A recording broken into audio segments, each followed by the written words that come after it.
You can. All right, here we go. Ready, set, go.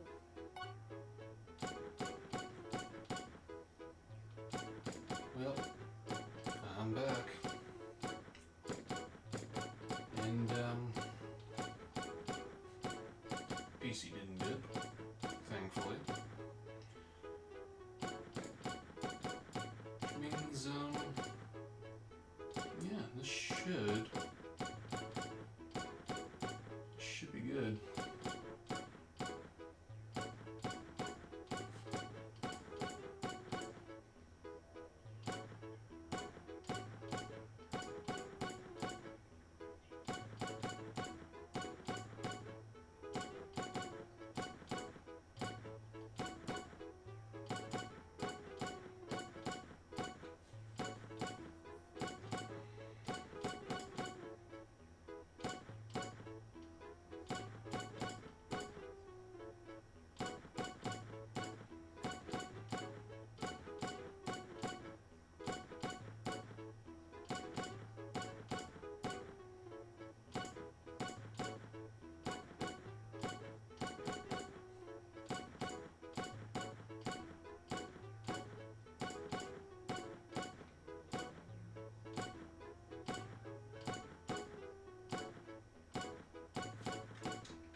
So again, it's probably going to take about an hour, a little over an hour.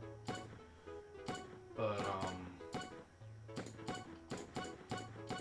fortunately that does fit into my schedule currently, so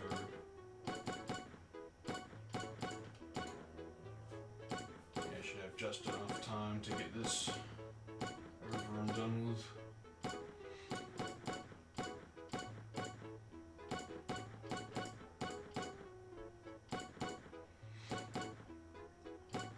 I think I will go for 11:10.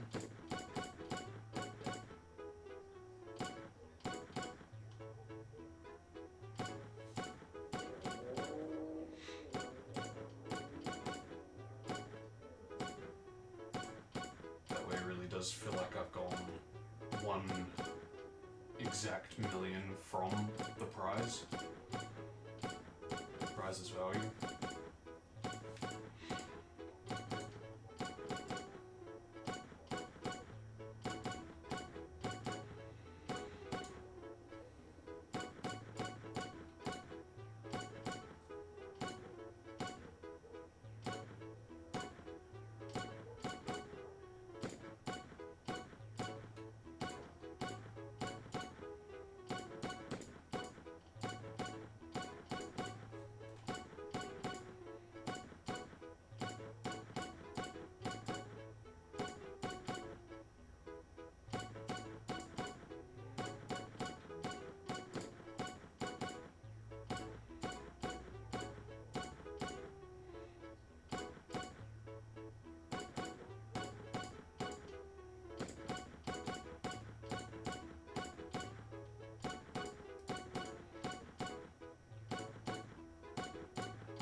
I was borderline thinking of returning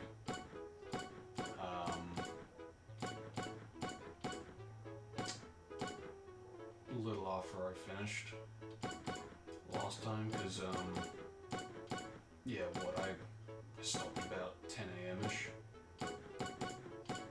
I think it was actually close to 11. Either way, I was still up going into 1 p.m. and I wasn't tired, oddly enough. I think I just kind of got my second wind. But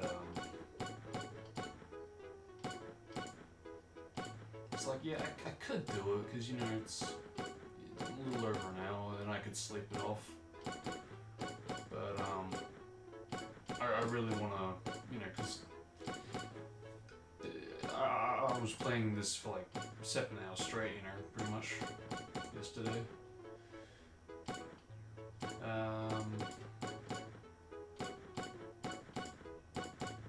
And I really want this playthrough specifically to be on the schedule, you know, because while the last 2 parts I started, you know, not exactly when I wanted to start them, I did still do it,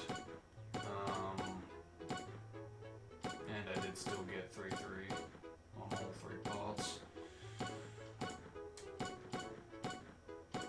Which is why, you know, here we are. We have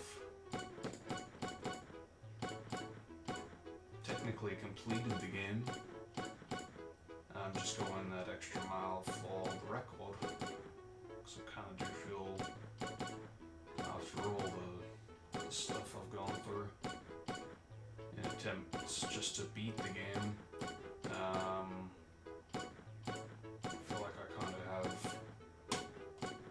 earned it, but because again, I don't intend to come back to this.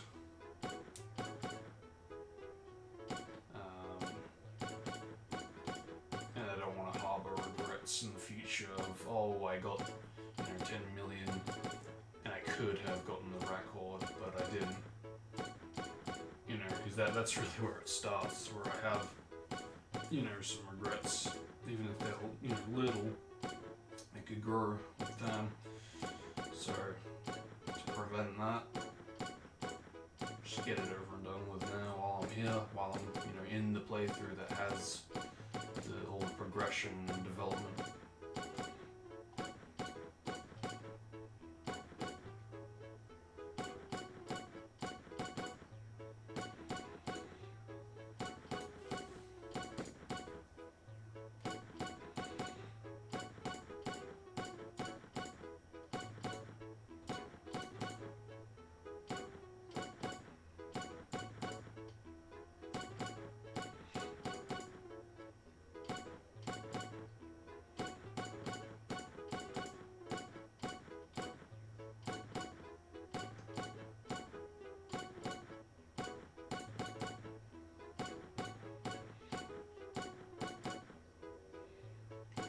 So I think since this, the way this is looking, we're pretty much in the clear. Pretty much gonna have this done by the end of this stream. Yeah, I think I'll have to get on making either a playlist for all the attempts I put into this, or just in general to make this specific playthrough accessible, because you know, a lot of hours did go into this.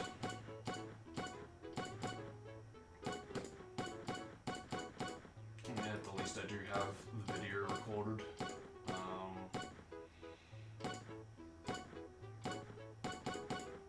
Which reminds me, I think, yeah, I will record getting 11 million and ending the game when I get 11 million.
I guess the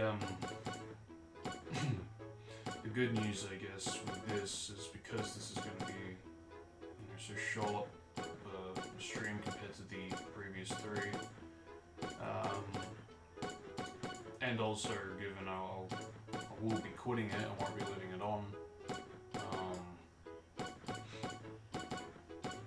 Yeah, I might have time to go into some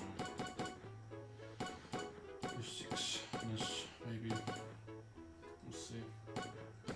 Again, like always, really does depend on time, how much time I've got.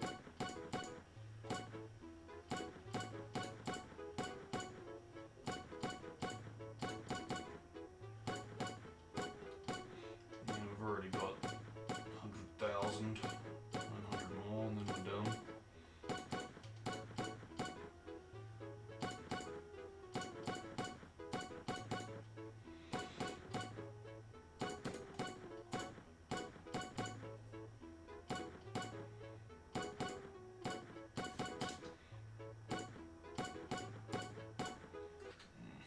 I'm actually going to bring this up, I think, whilst I'm thinking about it. Let's see, where am I going? I'm going here. This is cool because once I'm done here, I can close this video that I've had open for literally over a year. It's kind of scary to think about. Yeah, wow, I'm really not that far off. So I was right, 10,580,000, or 584,000 to be specific, but yeah, 10,580. Which is why, yeah, I was thinking originally of going for 10,600,000. But, nah. Good. Probably would if I didn't give a stuff about the value, but since this game made a big fuss about which specific value you needed for the final prize, I'll go to the next 2 million. Because it's not weird.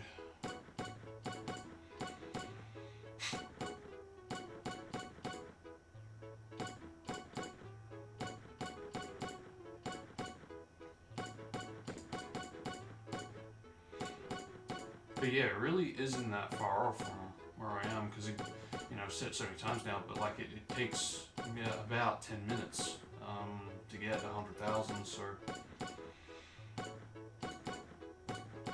yeah, in about 50 or so minutes. And that's, really, it's gonna go like that.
See, even now, it's kind of like what I said before. You're on edge, there's no, doesn't matter how far you get, doesn't matter even if you've completed the damn thing, you're always on edge when playing the game. And the higher the value gets, the more pressure kind of builds up. I mean, fortunately, it's not like the game gets harder or anything, or it's not like it speeds up the more you're in the session. But,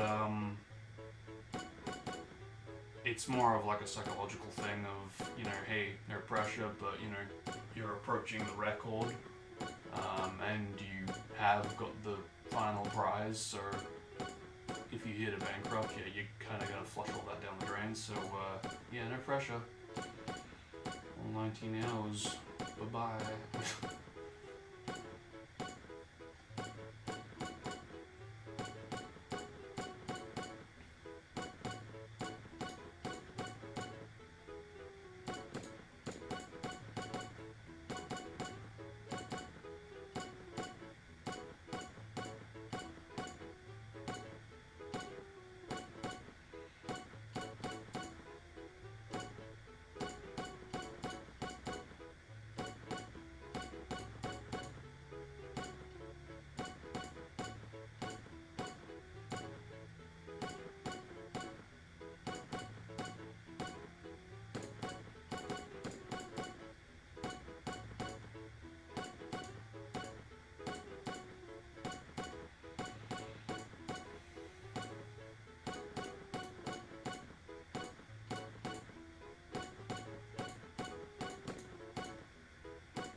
I think,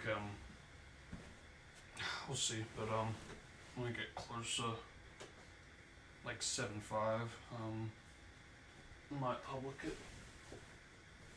We'll see. Okay, I'm just gonna grab my green tea, because I love my green tea.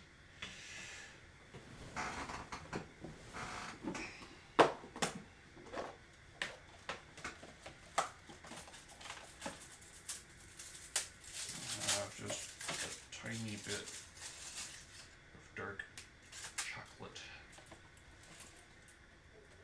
Give me a bit of caffeine.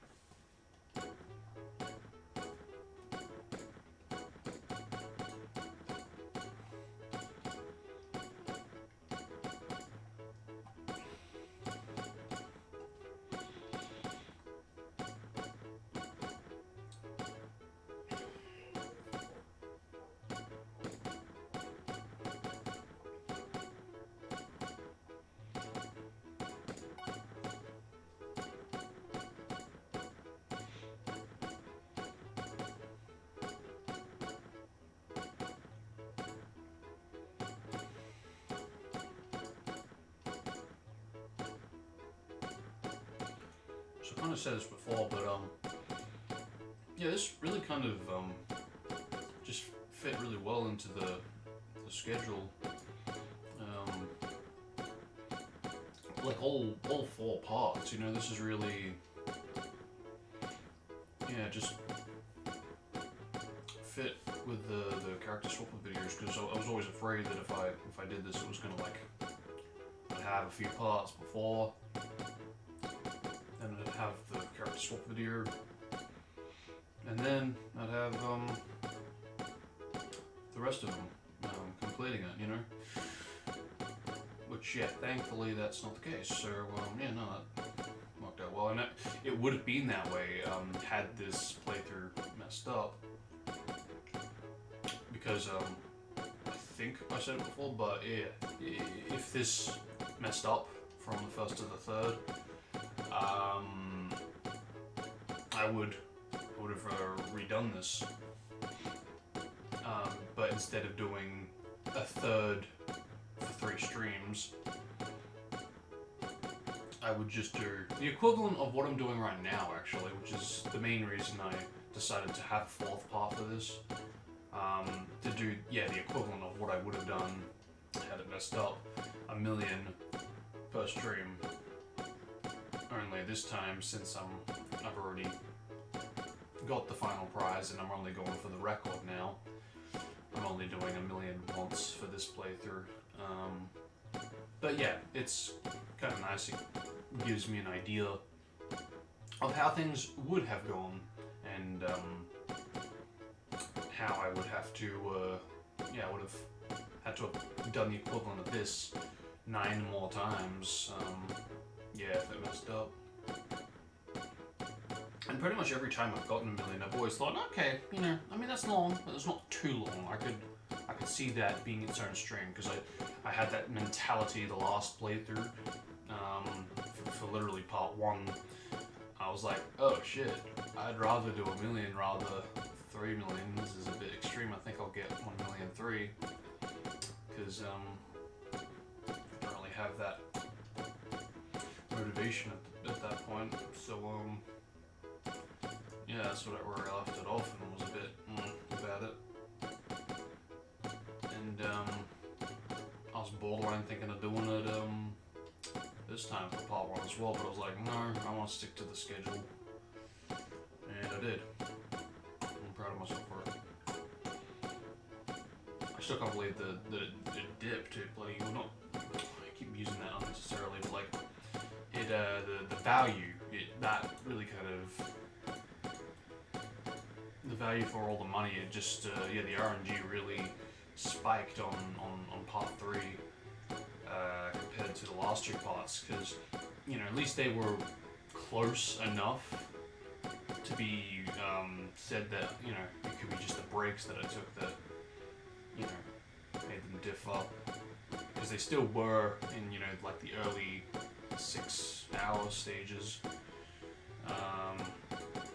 but like the first half of it. But yeah, like part 3, man. Really just wanted that extra hour. I mean, I took a lot of breaks, but I don't really feel like. Well, maybe they were longer than part 1 and 2, but still, just to think that it resulted in an extra hour.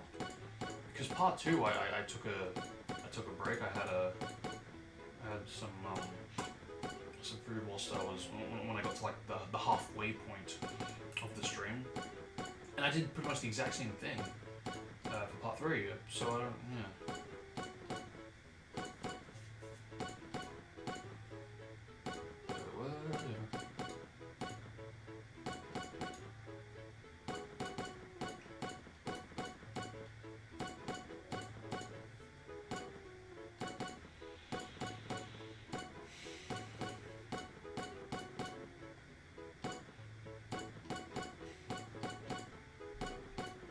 So I think, what I will do when I finish this, I will boot up the capture card, and I shall test the loading thing that I wanted to test out.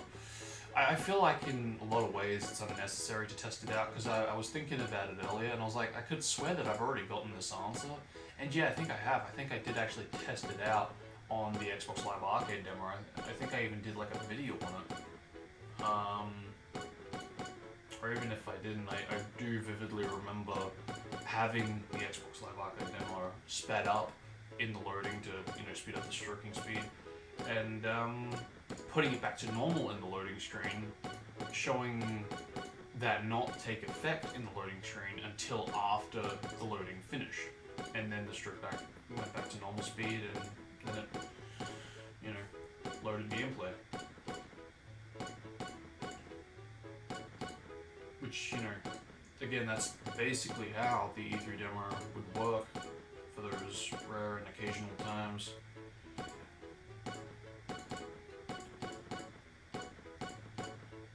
Because again, I think it is just a thing that exists if the version of the demo has the patch that speeds up the game, if it encounters any form of the frame rate really just going low.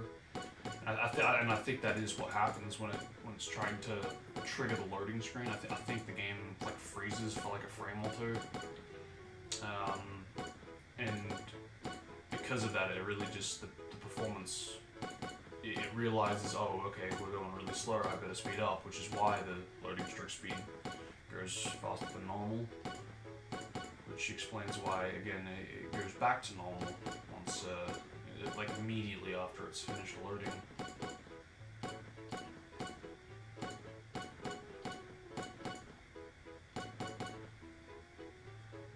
But I will test it out, because I mean, while I know I've tested the speed on the Xbox Live Arcade demo, I will still try it with the patch, since I haven't tried it with the patch, in case it behaves differently, because it's a patch that tries to recreate it. But technically, realistically, it should behave the same.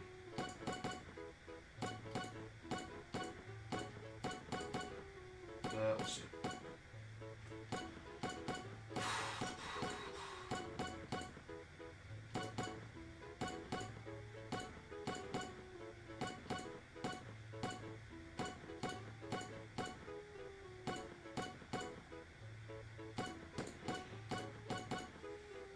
So I guess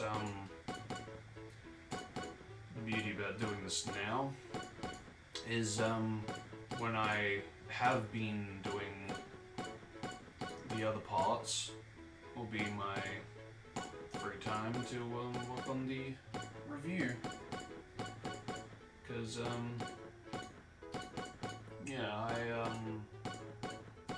I did specifically put that on hold for this, and I'm glad that it was worth it this time around.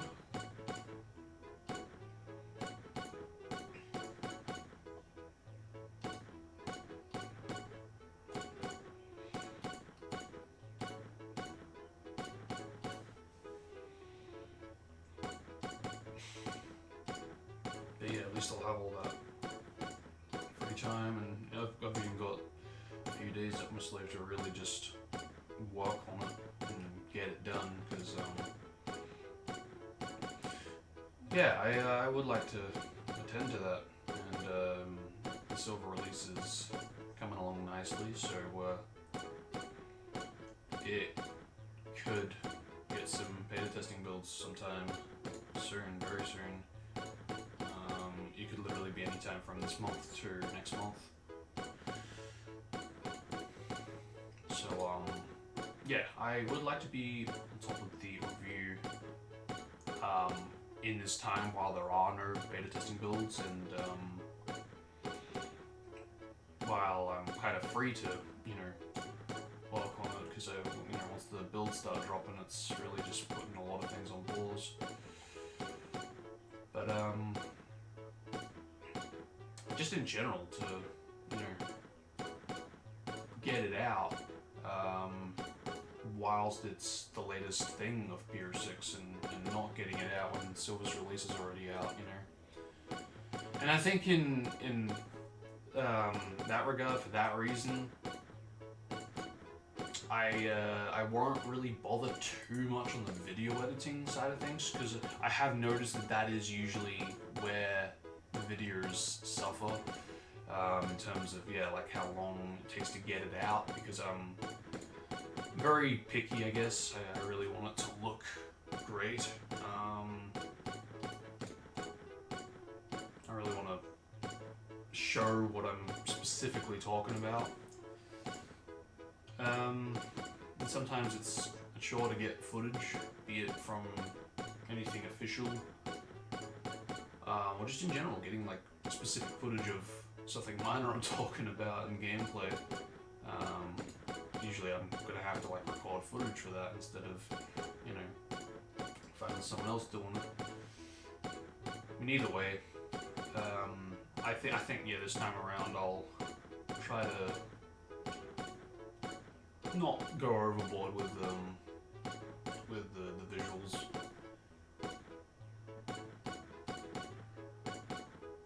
Like I'm planning on having it so like I talk about the main menu, or like pretty much the same kind of progression as like Demo 2 and 3. You know, talking about the title screen, then the menu, any specifics in either the title screen or the menu, then talking about each stage. But you know, since we've got Shadow and Sonic and their campaigns to think about, I am doing it in campaign order, so I'm doing like all Sonic stages first, then Shadow stages. What I am doing that's kind of new is gonna bring in like a bit of a discussion for talking about the characters one by one, because you know there are things that I would like to point out and just in general to bring to the discussion to really see what others think about whatever it is I want to talk about.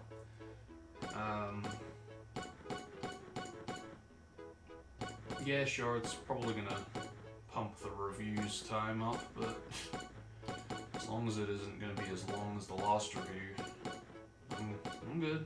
I'm good with that. I mean, so far it does seem like it's gonna be over an hour, because I'm already, you know, in that territory, which is pretty frightening to think about, because I've pretty much completed everything from the title screen to all the way to the end of Sonic's campaign, which means that I'm like, in terms of stages, as far as they go, I'm only halfway. But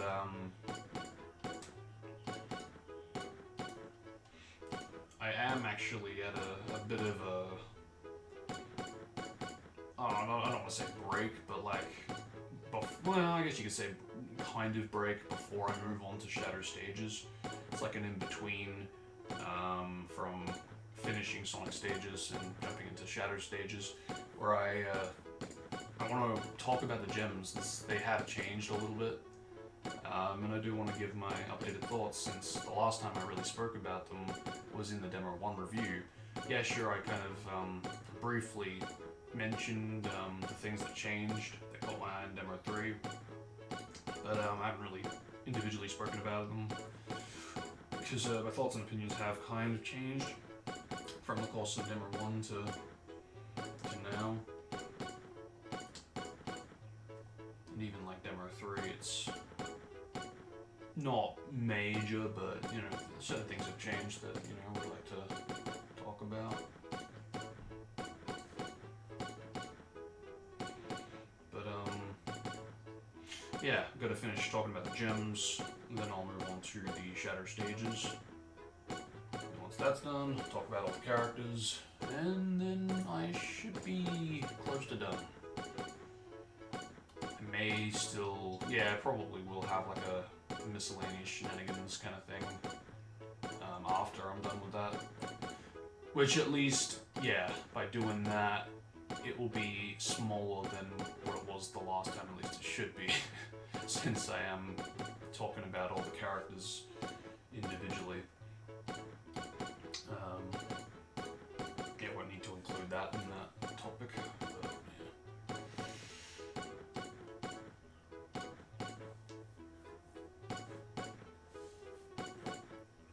but yeah, assuming I don't go overboard and you know, all that with the visuals, it should be out. Well, I don't even know what to talk about when it will go out, but I don't know. I really don't. But yeah, again, I've only technically like reached the halfway point in terms of stages, so I don't know. I really don't. But there is a lot of things that I point out from my thoughts and opinions prior to Demo 3 and that review. A lot of thoughts and opinions that I didn't want to point out in the last review because I just either forgot or didn't feel the need to. A bit of both.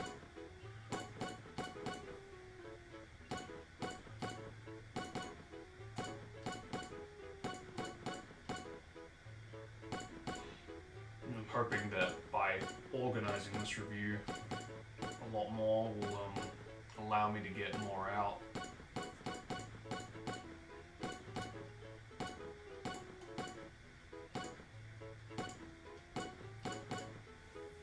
And I really had to like rewatch the last review just to see if there was anything that perhaps could be addressed from the last review to anything that may have changed or whatever. latest release.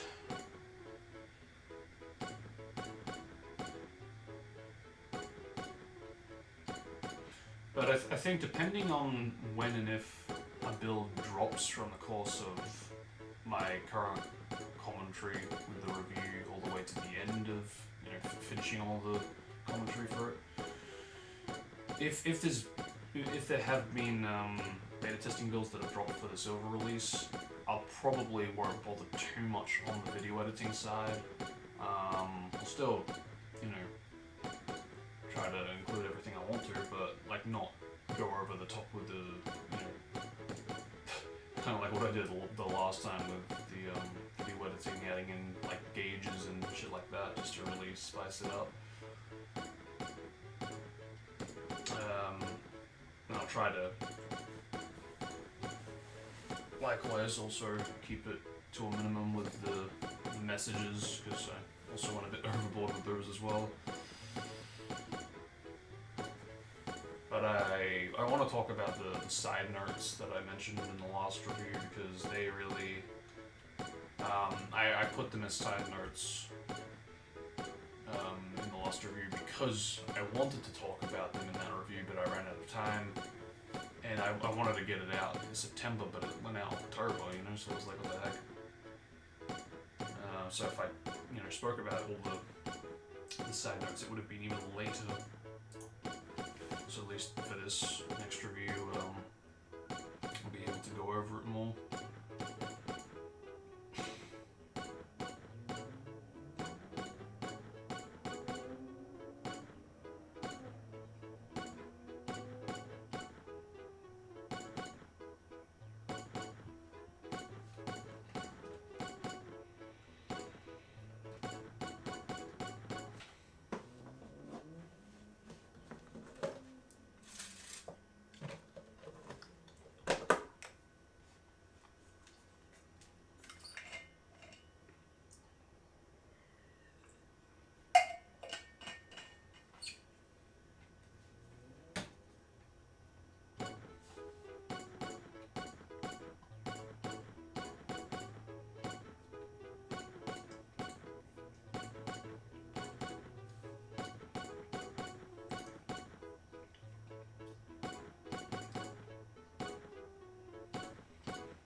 Oh, that's another thing too. I still haven't really got the character swap video organized.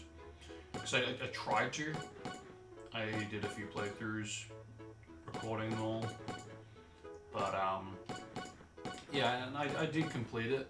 I did get the S rank. That's usually my requirements, my terms, if you will. I wasn't really happy with the performance of the gameplay, and you know what? It's kind of weird. I felt that way about the last two. So I guess yeah, right now, for the entirety of Silver's episode, I haven't really been satisfied with the videos that have gone out. You know, I think the thing is, you know, if you look back specifically at the one I did for Tropical Jungle, in the attempts that I tried to pull off with getting a good playthrough, I was like doing that for like almost an hour, and it was just like, what the heck is going on here? And I think I am kind of missing streaming the attempts, you know, because in those days it just, I could chill. It wouldn't be a crime if I messed up, you know. I could just shake it off, commentate over it, commentate it off.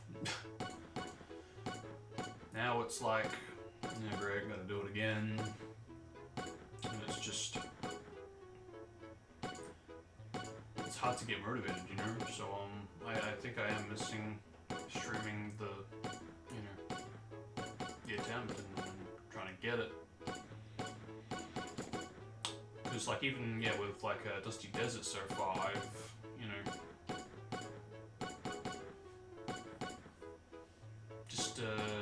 I did do that for a few attempts, and while I didn't upload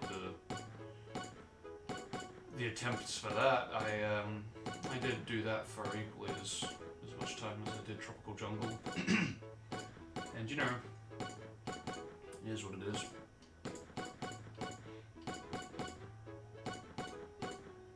It's weird because the thing with all of the ones that I've done and the ones that I'm trying to do, they're all like, so far what they have in common is that they're all like the draft attempt, where it's like, okay, I've done it, that's like my backup if I run out of time, and then I do end up running out of time. It's like, okay, yeah, just put that together in the video editing and then boom, it can go out. That probably won't be the case this time around for White Acropolis, since the performance is really bad. Well, I say really bad. It's okay for the first section. It just starts to get meh in the second section. I start losing my rings more than a few times, and then, yeah, it could be better. Yeah, I definitely could do better. At the least for that. So yeah, I'll see what I can do. But yeah, that's another factor I could take into consideration for this schedule, what I could do in this free time after I'm done here.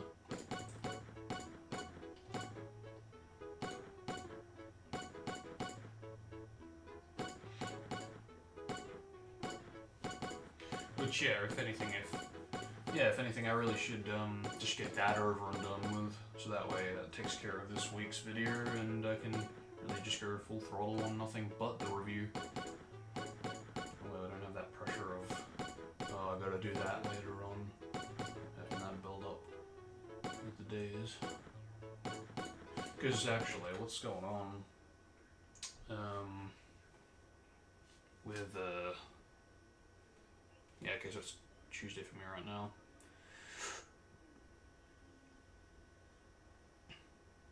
Yeah, it would be good to get on that.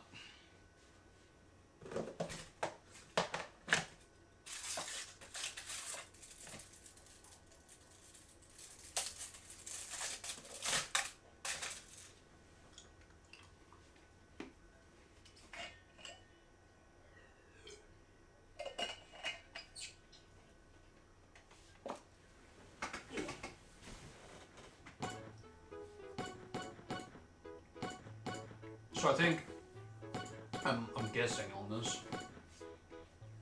but yeah, I'm guessing that the record, what happened was he did what I did. He got 10 million. Realized, oh shit, that's still not enough. What the heck? Then went on, did a lot more for about an hour. I'd say an hour exactly if I would have guessed on that as well, since again it is about 10 minutes per 100,000, and he was like very close to 600,000. So yeah, if I would have guessed, I'd say they tried to do it for another hour. Like, okay, it's been an hour, let's try it now. And then they got the final prize, and then it was like, okay, it worked. Nice. Let's end off on that. I mean, yeah, I can see that. It makes sense.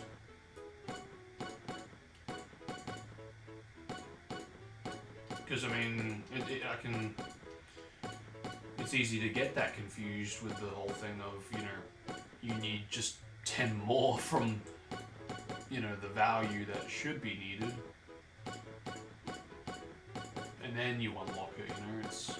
I think that actually is the case for the other prizes as well, if I recall correctly. I'm not sure about all of them, but I think from memory it does affect some of them, at the least.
I'd say about 40 minutes.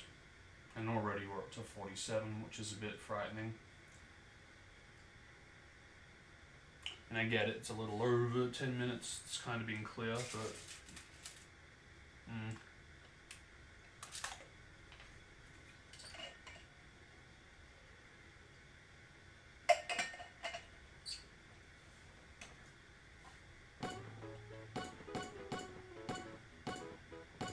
So, basically, yeah, a little over an hour from now.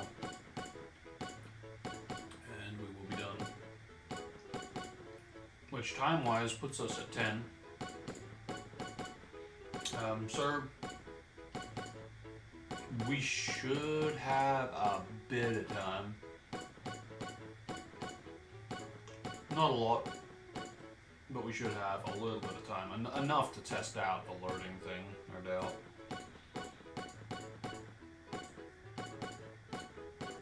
I mean, assuming that, you know, this doesn't spike again, and it, you know, ends up being longer than, you know, like let's say an hour and 30 minutes instead of, you know, just a little over an hour, then I probably won't have time.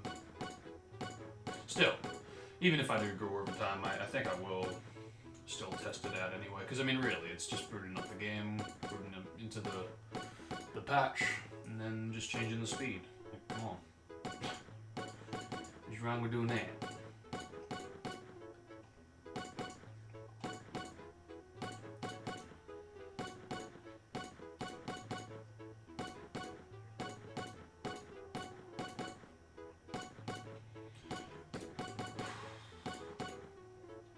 But yeah, it's hard to believe that, like, you know, this is, like, basically over. You know, damn.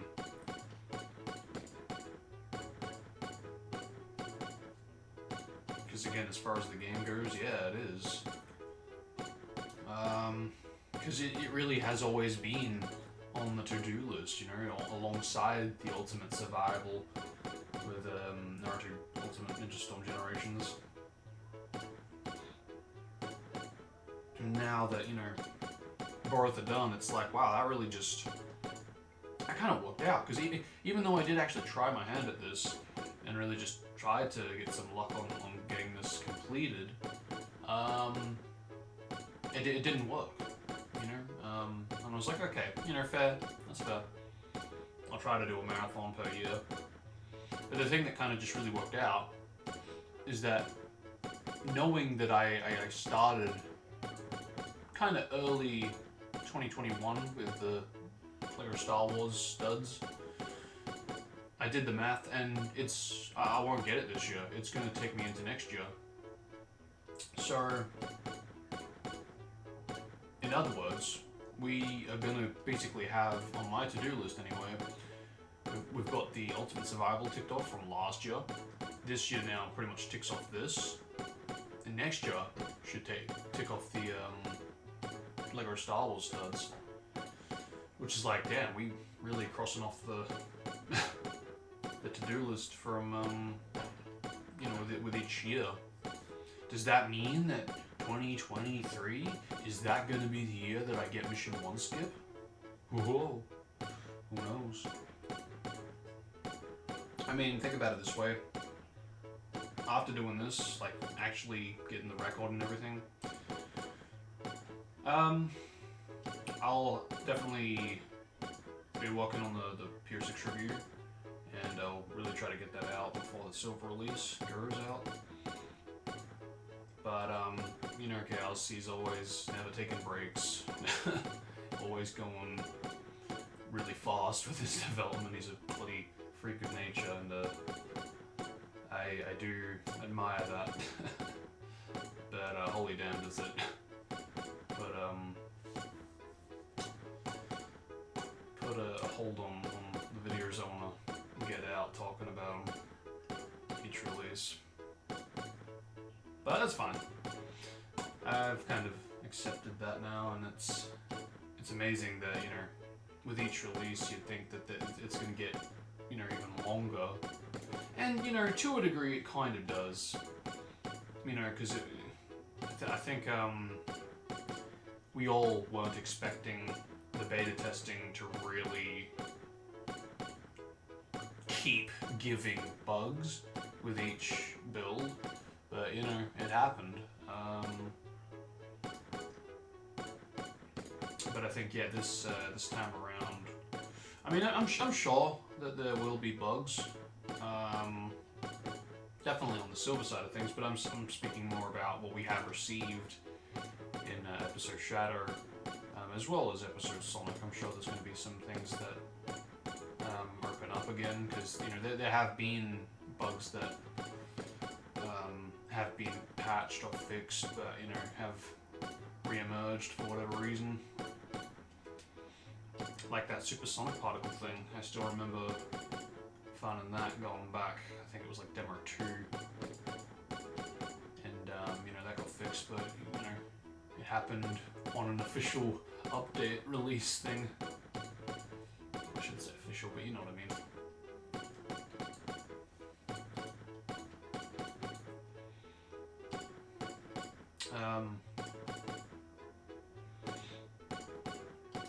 But yeah, I'm hoping that I'll really get on top of the review. That'll be that. And assuming I get all that done and I'm on schedule and the silver release isn't out, or even if it has like just gone out, I'm hoping I'll have a bit of time to, you know, have the free time to do some mission 1 skip attempts, because you know it'd be nice. Try and do that all over again. Because the good thing about mission 1 skip is that when I get it, it will be immediately. Because it's not like a marathon or an endurance test where I have to constantly be on the gameplay, and it's not like Ultimate Survival where I have to do battle after battle after battle. It's not like this where I have to just left click for 6 hours just to complete a third of the playthrough. It's nothing like that at all. But in terms of the amount of attempts of pulling it off, that's really where it will take a while. Because like I said, when and if I get it, I will perform the right gameplay I need to do to pull it off, and it will be over immediately. It's really just the journey of when and if I pull off that gameplay that really is gonna take the time. But I have confidence in mission 1 skip being a thing and pulling it off, because I've come extremely close many times in the past, and that's just with 1 barrel. You know, I just need to wait and be patient for that fluke shot where I get 2 barrels, which you know enables me to get either, you know, a jump off the first barrel and, you know, homing attack into the second barrel, giving me that height to jump dash to the island, or preferably to land on the second barrel and jump my way to the island and make it that way. Because yeah, that would be ideal. It would look more kick-ass, but I wouldn't expect it. Because I mean, just doing a homing attack into a second barrel is kind of awkward. But doing that to reach the island, I mean, that would be a feat by itself. But hey, you know, whichever works, however it works. But I guess my overall point is that there are, you know, there's more than one way of doing it with the method that I'm trying to get pulled off. So, till that time comes, it's just, again, yeah, the journey of when and if I get that specific attempt where I make it. And you know what, I really wouldn't give a stuff if I get the homing attack into the barrel, which makes me get to the island. Because yeah, sure, I'd prefer to jump on the second barrel and that'd be that. But at this point, the original bounty was to just get to the island, you know? And that's exactly what I want to do, you know? So, even if the strategy looks a bit weird, at least I will be using the barrel method, the small barrel method, not the TSS barrel method. And at least I'll be using it to get to the island.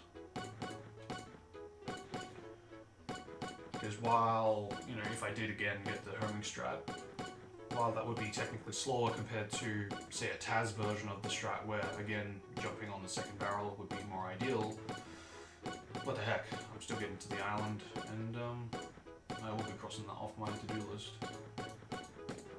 And because of the amount of time that's chewed up, also, yo, we're halfway, so, yeah, okay. Great, gonna be 2 hours then. Alright, whatever. Which means from now, okay, so 10:20. Yeah, it will be getting close to overtime, but again, even if that does happen, what the heck. It's just, again, booting up the game, testing the speed out on the loading stroke, and that'll be that.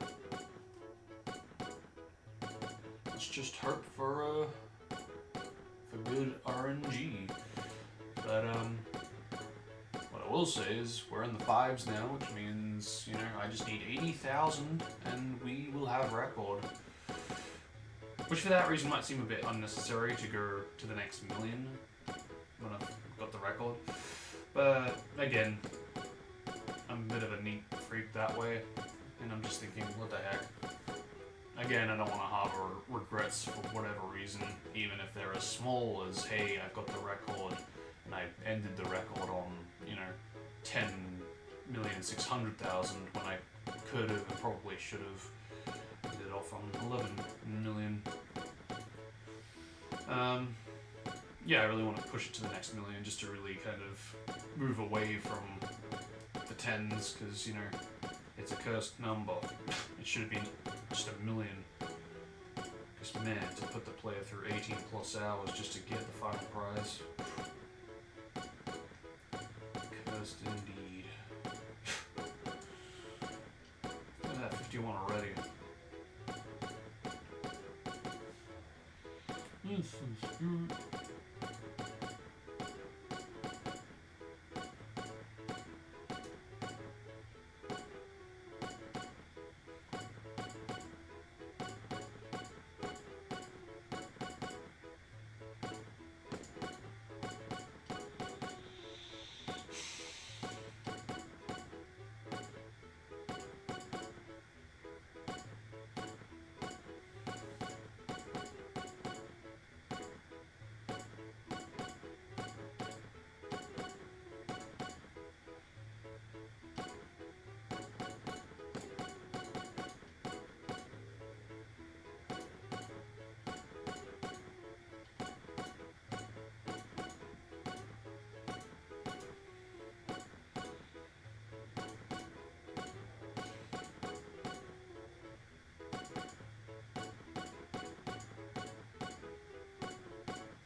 I really could quite easily just be like stuff that I'll end at 10.6, but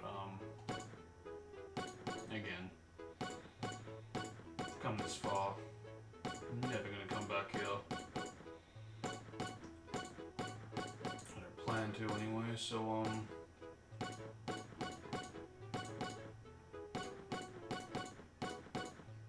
yeah, I would like to end off on a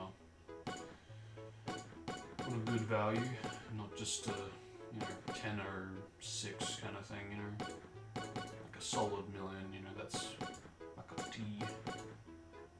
Plus 10. Mainly for that, again, exact a million from the value.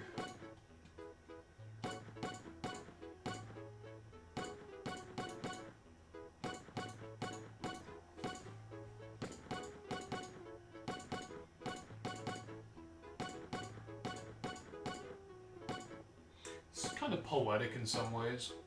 The lowest amount of money you can get is 10, and the money you lose for every shot is 10, or minus 10.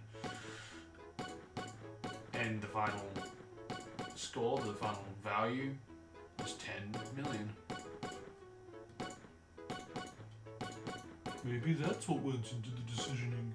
Oh boy.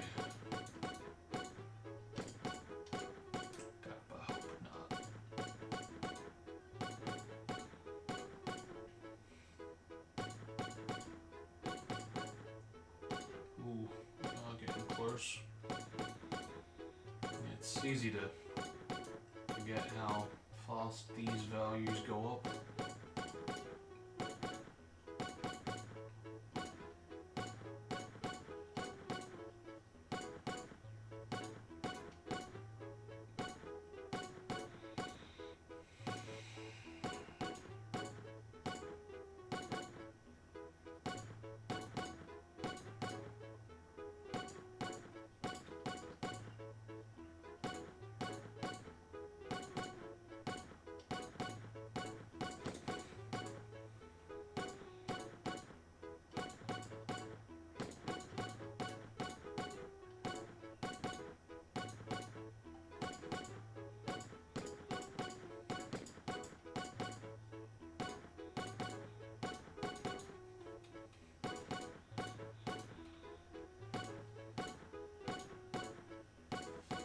Okay. So, 58 for 8 or sorry, 4,580, and we are in the records.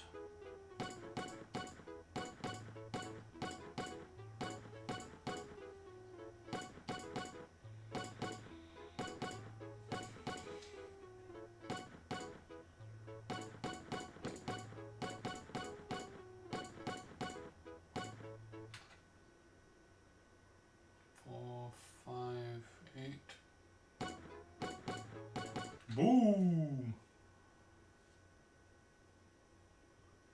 Yep. We 5, 8, 4, 5, 5, 8, 4, 8.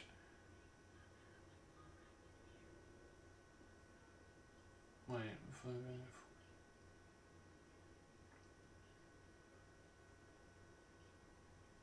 Yep, record, let's fucking go.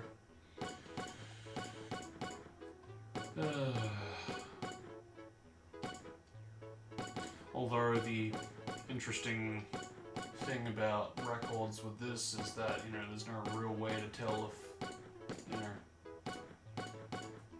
if someone has actually gone beyond this. But as far as like video documentation goes, that was the record, and currently I do have the record. And again, I was heavily considering at one point going for this just a little further, going into 1060, but it is tempting. But no. 11 million and 10, please.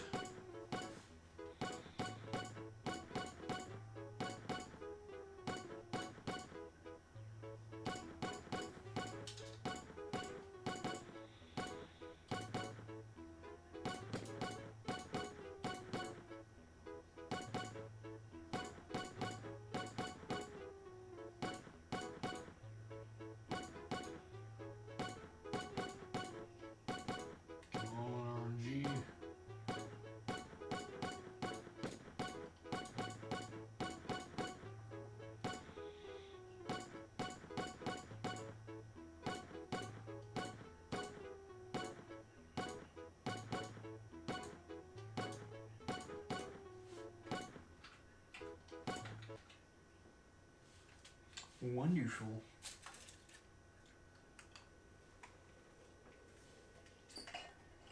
So about 40 minutes from now.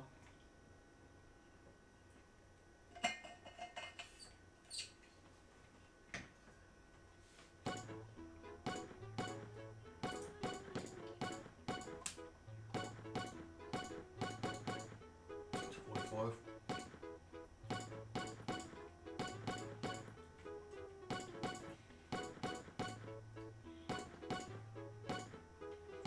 And I mean, you know, just this is already lengthy enough.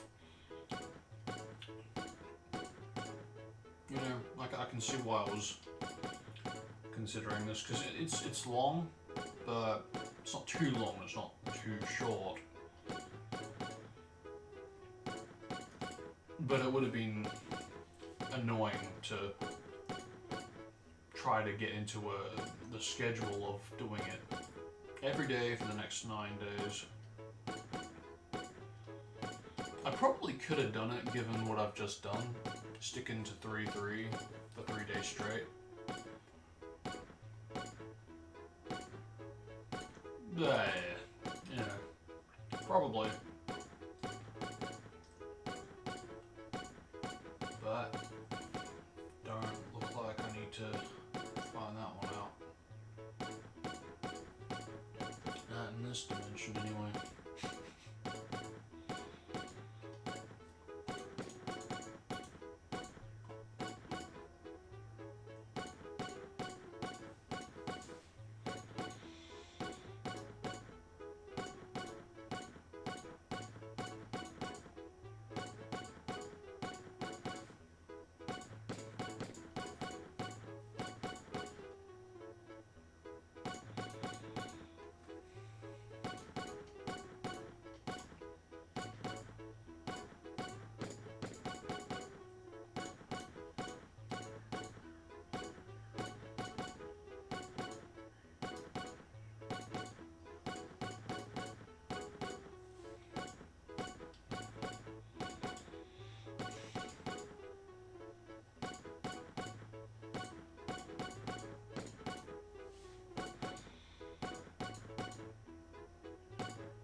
Also, I want to point this out because the record that I have seen that I just completed or I just acquired, whatever.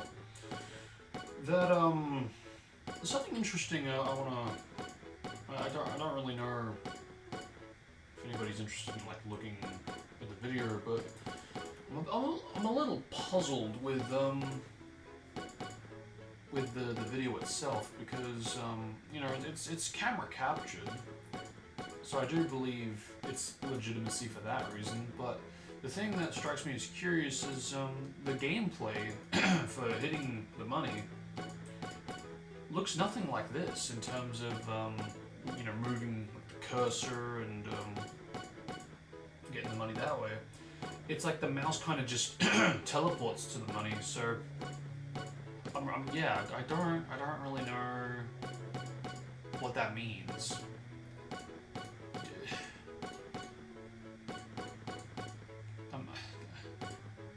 I guess the only thing that really comes to mind is maybe he's got like another.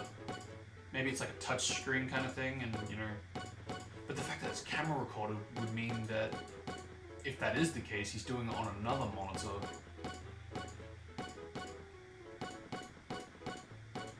I don't know, I just find that so bizarre. I mean, again, it makes sense that it would be a touch screen, but I'm just trying to understand how that would work. Maybe it's like a stylus kind of thing. And instead of showing that, you're showing the main like monitor or something. I don't know. I really don't. But either way, it's interesting.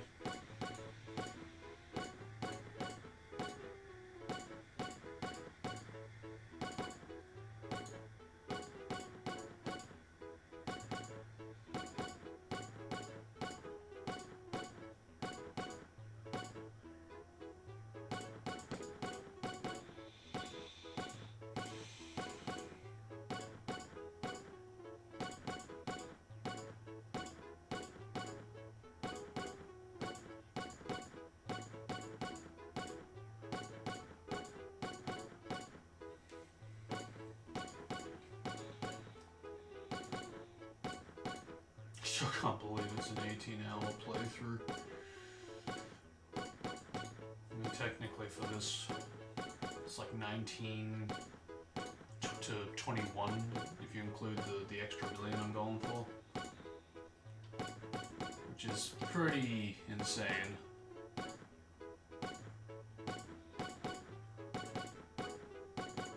I still can't believe that like the one game that I've wanted to speedrun for a while now, outside of some Mario or Sonic games or Crash games, I've always wanted to speedrun the very first game I ever played, being Gran Turismo 3. That game requires 78 hours to complete it. And that's when you're speedrunning it, and it's like,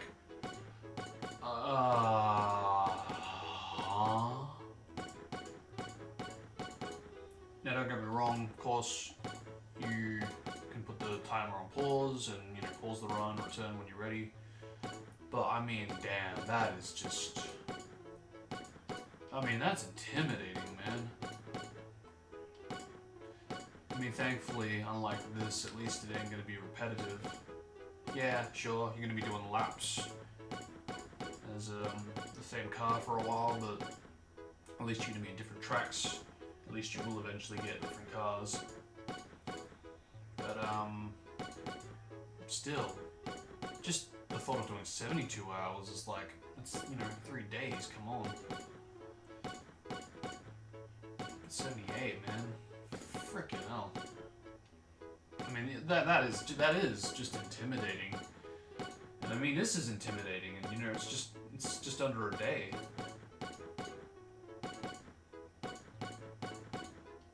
I shouldn't say just under, but you know what I mean.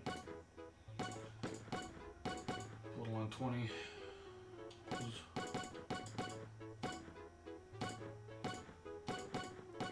Yeah, it's just like, what the heck.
Never mind.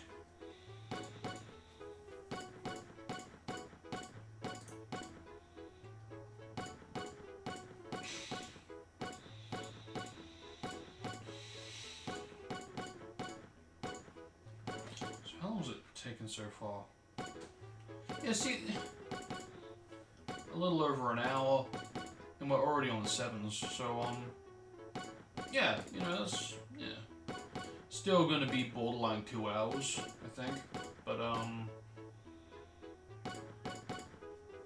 yeah, if not, it could be a little over 2 hours, but,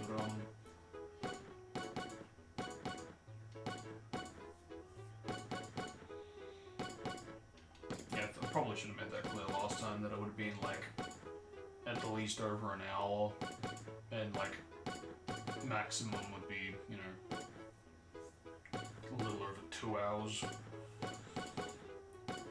But,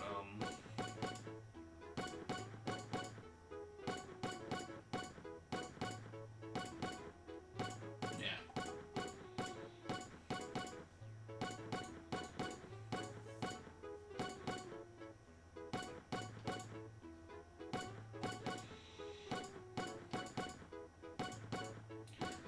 So exciting.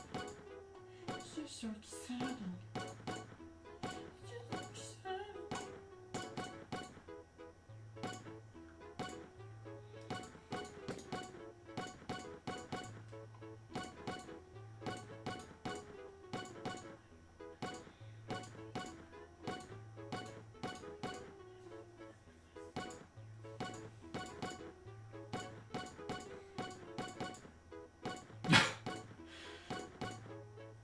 Oh, I just had an idea with that little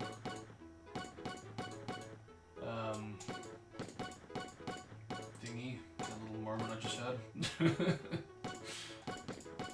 Yeah, I just had an idea for a video. How could that work though?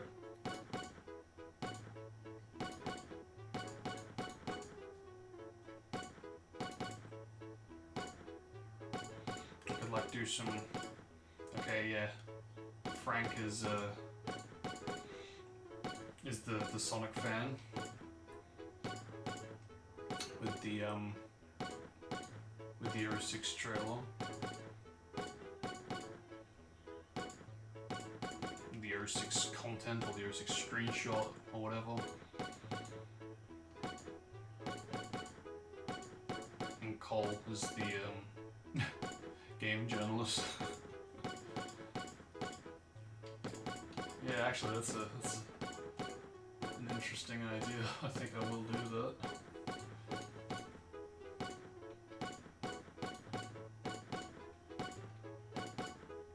Yeah, no, seriously, I'm gonna write that down because I think that might make people laugh. Okay, so literally.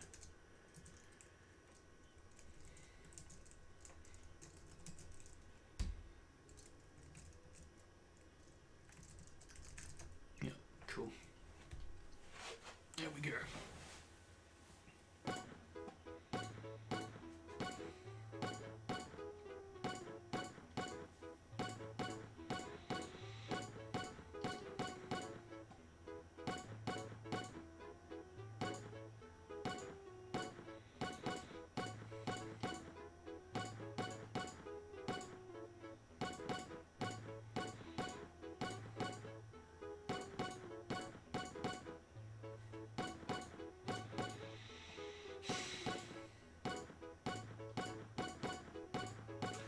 Yeah, I'm glad to be over and done with this.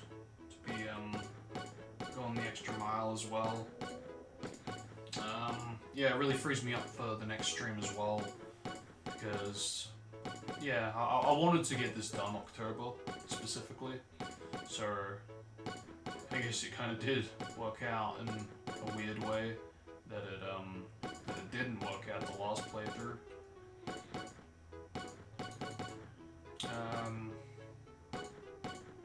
Yeah, you know, it does free me up for Rise of a Ninja, and I really do look forward to doing the anniversary stream for that. shouldn't be too long now, and yeah, I'll do that when it arrives. Not really sure what exactly I'll do, if it'll be a speedrun or what. I think I will do a speedrun because it's I've done the game normally. I've done the full game normally. I also did it with a mod of the FRV, which was fun. But I haven't done like an actual like speedrun for a while, so yeah, quite a while actually, getting very close to 3 years, which is pretty frightening actually. It's been that long.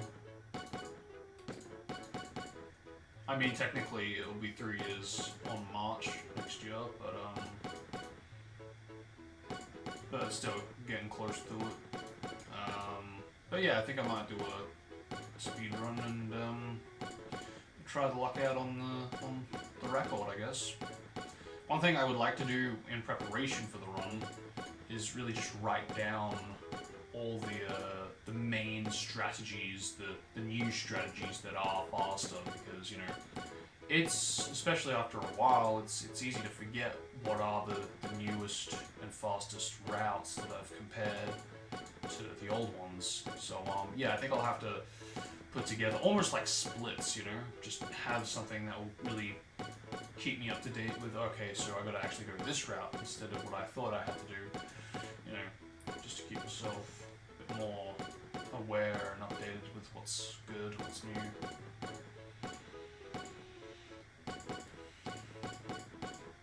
Because it really is easy to forget. Like, for example, when Moegi gets kidnapped, I still don't vividly remember the exact route that is the fastest. I know that it is faster to go on the rails, but how to get the rails and which rails to take to which building, you know, I've got a rough idea, but I could be wrong. I have been wrong in the past. In general, I have gone around the buildings and just out of muscle memory, really.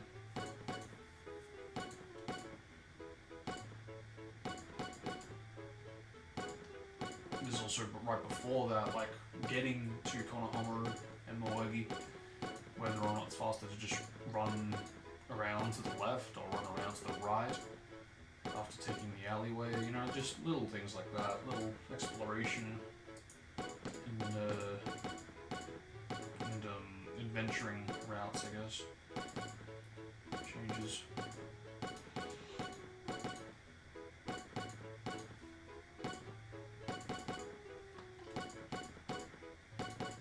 I still haven't gotten that thing organized I wanted to get organized on SRC, because I want to create like a, I don't know how you do it. I think it has something to do with what's the word that they used?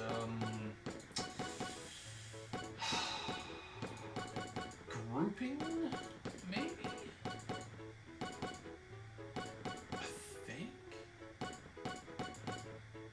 I can't remember. They had a specific word for it, and it just really complicated me because it just, yeah, it seemed very complicated to me. It just, I tried to get it to work, and it just, yeah, it made things go a bit out of place and make things not appear. And I was like, whoa, what the hell? So I'm trying to like create like almost like a folder, so that way you can, when you go to select a category, you can choose to view whatever version of that category you want. So for example, if the category is going for 100% village popularity, right now there's only one, but I would like there to eventually be two in respect to legitimately doing it and completing the game to 100%. And the newly found strategy where you can abuse the sexy jutsu and redo the same NPCs and just do that from an early point in the game until you get 100% that way. And from memory, it actually does trigger the achievement as well, so it is legit as far as the game's concerned. So yeah, I do want to make that a category, and that's what I mean. There's like two ways of doing the same category, and for that reason, I do want there to be the equivalent of like two folders within that category. But so far, I haven't really been able to do that. I'm not really sure why, because I've tried, but it's just not really working. But yeah, I'll have to look more into that and see if I can really get it to work, I guess. Because I mean, I know it can be done. I've seen it. It has been done on the 06 SRC, so yeah, it would be nice to get something like that happening for Rise of a Ninja. I'm not really too fussed about Broken Bond right now, but yeah, there's no real. Well, no, yeah, I guess maybe in the future I could, instead of having it as a separate category, maybe I can merge Genin to Jonin into one category, since it is still the same run. I mean, really, it is the exact same run. It's literally just because of the difficulty, you're going to be doing it a little longer due to how much health you lose in Jonin. Or Chunin. That's the first to get in, so yeah. I'll yeah, that would be interesting. I might look into that if I can find a way to get it to work with Rise of a Ninja. In fact, I wouldn't mind doing like a tournament percent where it's like, yeah, just pick any character you want, and they could be like separate, not categories, but like different selections, I guess, for the category. And yeah, you just time it, and then you stop time when you finish on Garo. Or is it Orochimaru that's the final boss? I think it's Garo.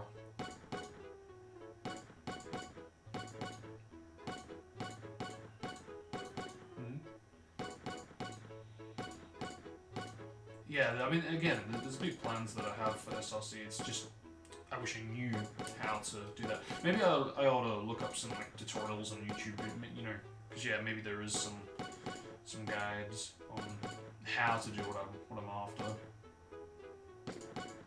Because yeah, I can imagine people would be interested in doing like a tournament, yeah, tournament percent.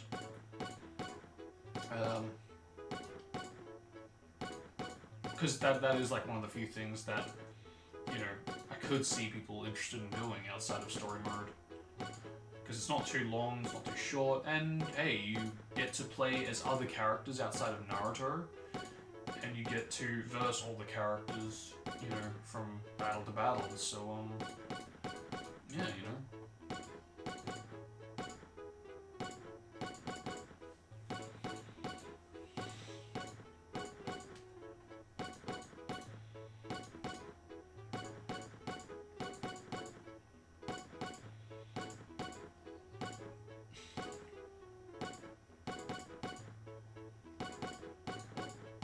I think right now I've still got to organize it with one run that I have submitted, but I haven't submitted it twice, or rather I tried to, but it's kind of awkward because again I'm trying to get it in such a fashion where I can have two selections in the same category, because the thing is, I got 2 records in the one run I did,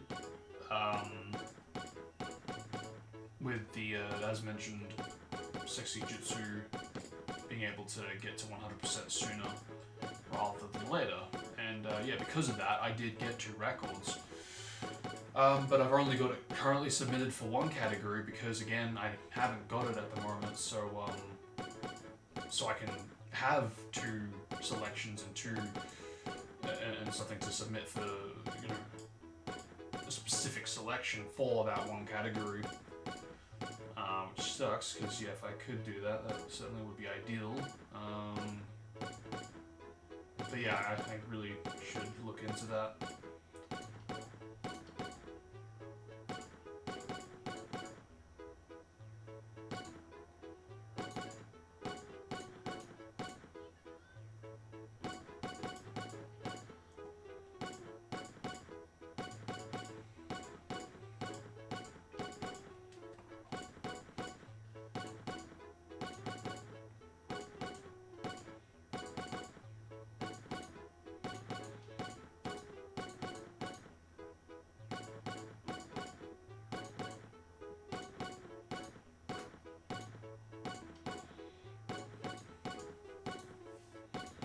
Which actually, you know what? Fuck it. I think I might do that now.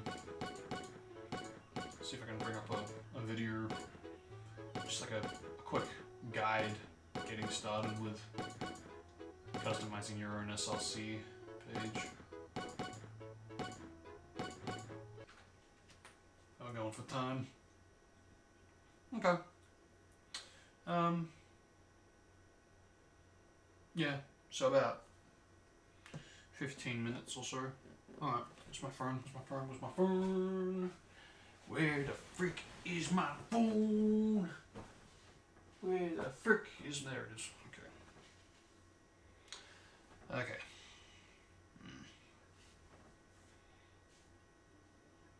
Okay. That's good.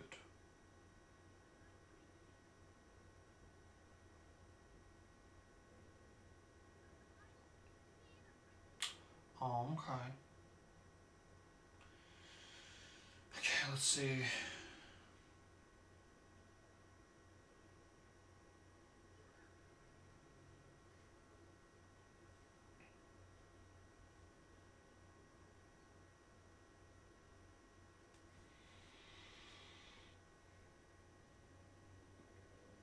Nope. Oh wow, there is nothing. Okay, that's unfortunate. I mean, I know that there are guides on the site, and I did actually look at them, but I couldn't find anything that was specific to what I was looking for. Which could mean that it was the thing that I was tinkering around with, but yeah, wow, there really is. Okay, hang on. Let me just reword it. Tutorial. No.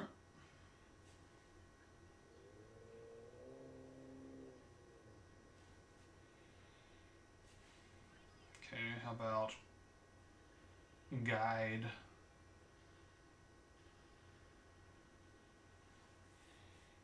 Nope.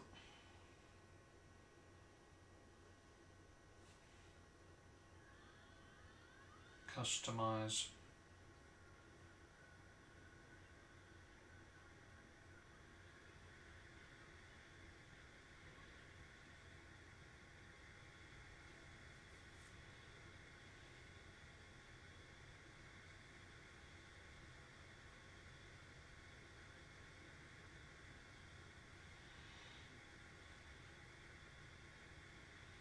Okay, speedrun leaderboards, how to enhance your website. Okay, thank you. Finally. This is what I'm looking for. The speedrunning... Okay, let's see.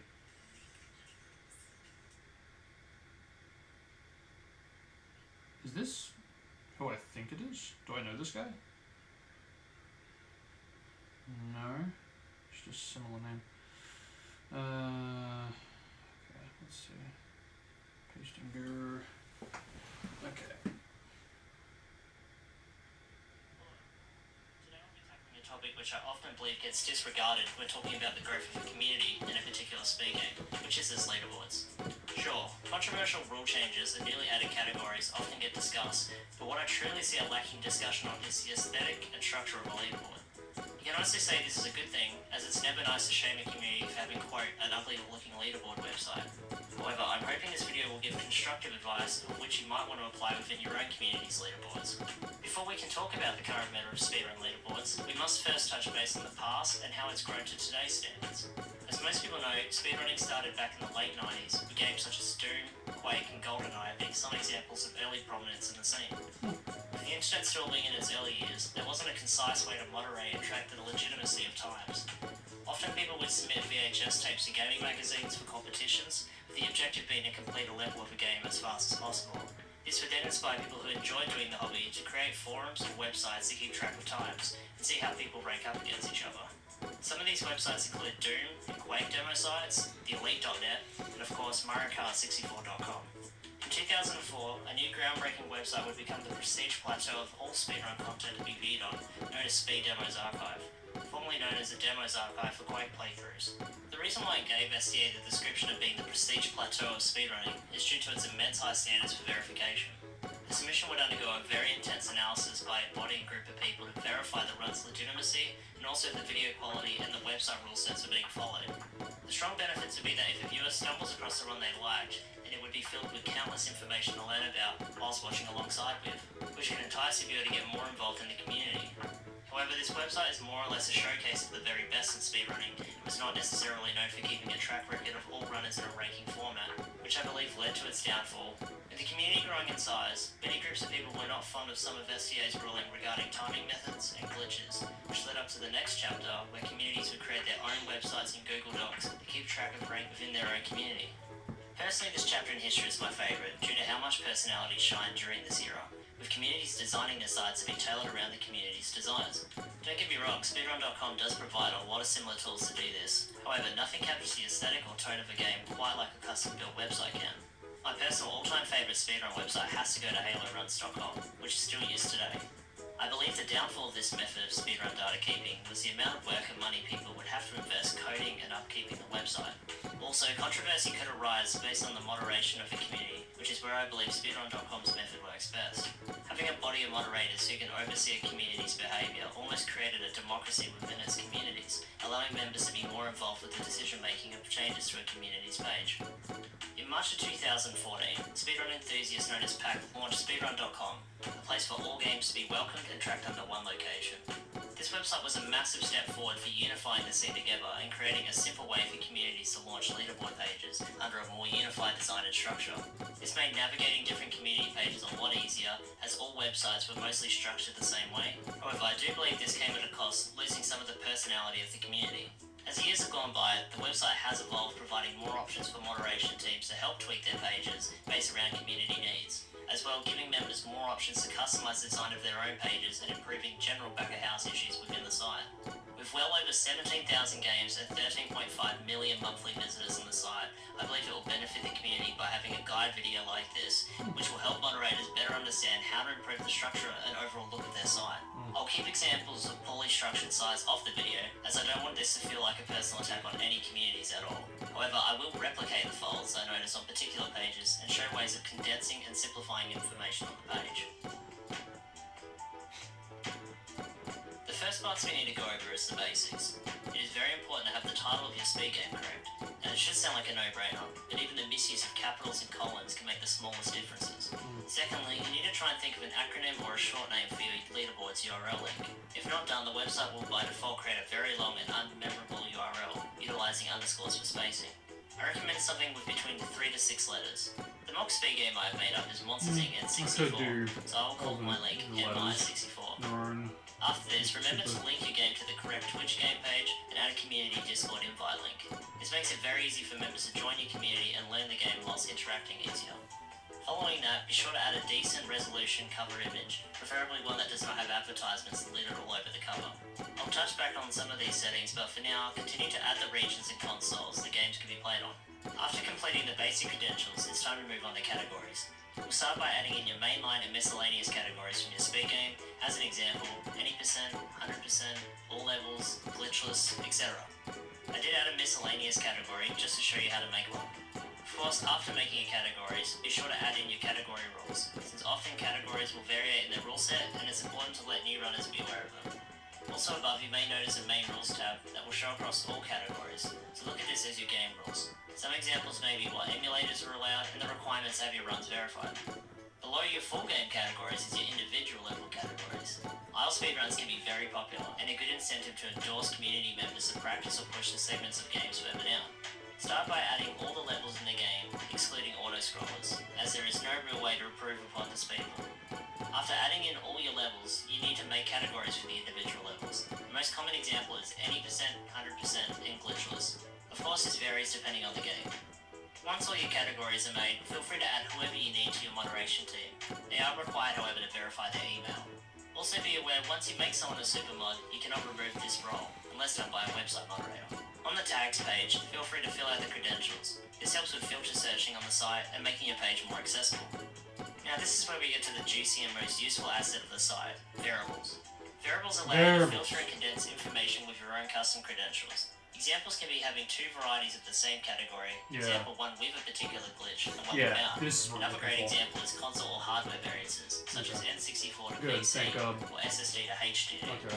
This is where I find my biggest issues are with people's sites. Yeah. Often or not, you'll see 10 full game categories which could be very easily condensed in half with the use of this asset. Right. I'm going to showcase an example of a page which has variable consoles and variable categories for two different full game categories. Okay. First, we'll start by making the console variable for the page.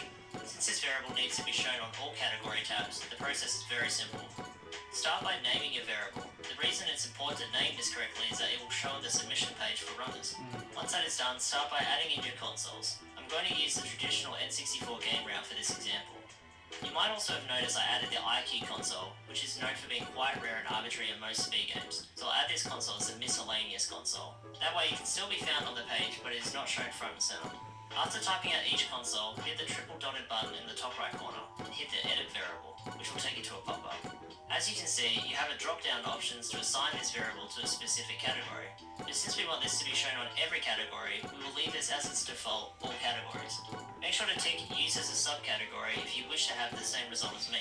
If you do not tick this option, all runs will still be merged as one.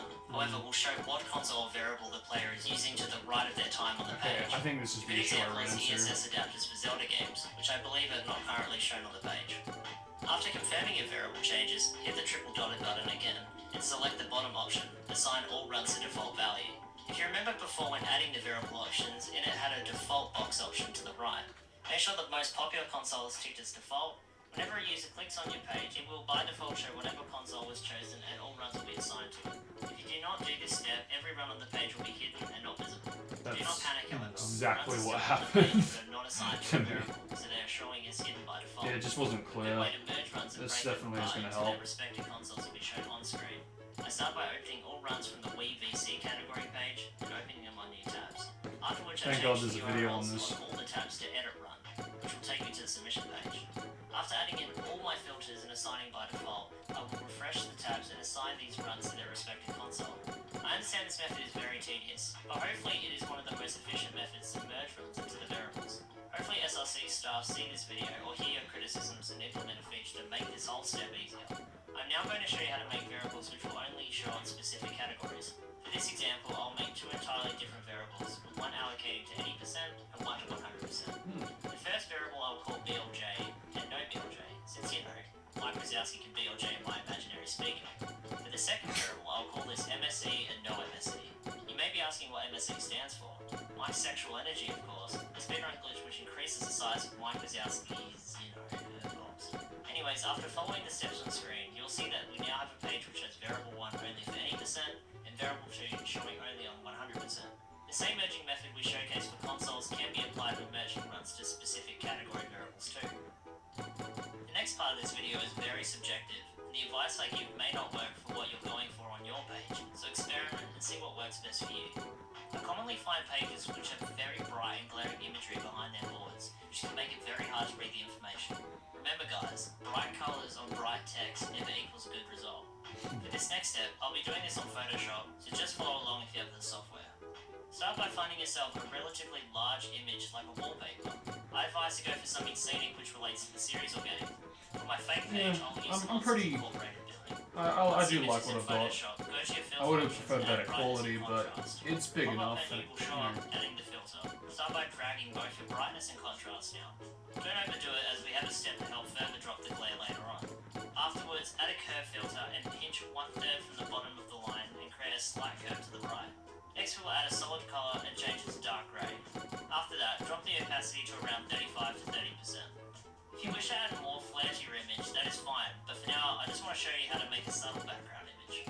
After adding the background image in, you can see the transformation from before to after, and see that the information on the board is much easier to read and it helps allure your eyes to focus on the main bit of information. Now that the image has been made and added, we will now create a coloured theme based around the background and game colour palettes.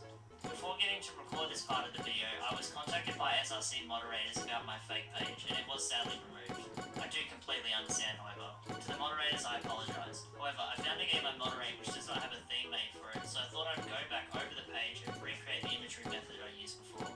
Now that that's out of the way, we'll start by clicking either Add Theme or Edit Theme on the left sidebar on your page. I do the order of the steps a little weird here, but saving it. This will make creating the colour palette easier to reference. Once you've returned back to the edit theme page, start by adjusting your primary colour either to the main colour of the background or the main colour of the brand of your game. For this example, I decided to use blue, referencing the sky's background. Feel free to adjust this to your own style, however I do find this particular colour code for the panel colours to look quite nice, since it's a bit darker and blends with the image better. Next, I like to adjust the opacity to 80%, allowing the imagery behind to still flow with the boards, but since we did the Photoshop adjustments earlier, they shouldn't conflict with the text. This next setting is very important for how your board will look. One of the new additions to this settings page, you now have the ability to make your top nav bar the same as your primary colour or your panel colour. I personally love this new feature, but traditionally tend to use the panel colour, as it's less jarring and flows with the background image better. If you are using a background image, feel free to ignore this next step. However, I wanted to provide a good colour code for a background without an image. Once all steps are complete, hit save to have a look at your progress and see if any adjustments need to be made. The next few options I did not bother to record examples of, but I will showcase how each feature can be used on screen with other communities' leaderboards. Banners is another new addition to this menu, allowing you to add imagery above the boards similar to a Twitter banner. Most people do not like this feature, as it does not follow a structured resolution to work around. The reason is that people have their monitor resolution and zoom in settings different, so the method used is the way to make it universal. If adjustments are made to this feature, I could see this being used more than backgrounds in the future. But personally, I believe we need something similar to how Twitter and YouTube banners work to make this look reformed and easier for artists to make their imagery work and flow on screen. The SRC team have allowed you to add your own community's personality to their logo. Essentially, the hyperlink image to the top left can be changed to your own particular design, but must follow the rules of having speedrun.com in the imagery. I honestly do not know how this feature is implemented in full, however you can add a small favicon logo of your series or game, which shows up next to the games you moderate on your own personal profile. Now, trophies are really cool. I encourage people to get creative and try your best to implement a system if possible. An easy example is to find a common logo or image used in a game, and create the colour palette gold, silver and bronze for your first, second and third placings. Below background image settings, there are advanced settings, which allow you to make scrolling imagery. That's right, there's icons that can be done. For this video, I will not be touching on that. Not really sure. Category extensions. Can I do Why that? you should be using this feature.